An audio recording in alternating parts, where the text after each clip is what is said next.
Жас шәкірт. Ғибратты әңгіме.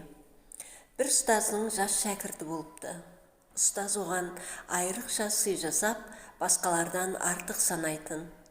Шәкірттерінің кейбіреулері, біз одан ересек болсақ та, неге оны айрықша өбектейсіз деп наразылық танытады.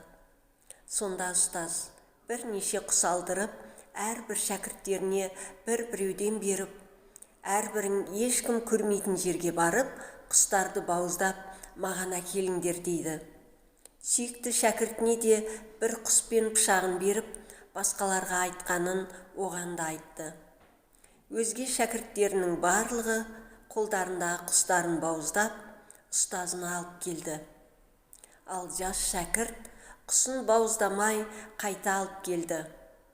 Ұстаз оған: басқа жолдастарың секілді, сен неге құсты бауыздап әкелмедің деп сұрайды.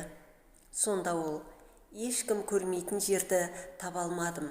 Өйткені Алла мені барлық жерде көріп тұр деп жауап қатады.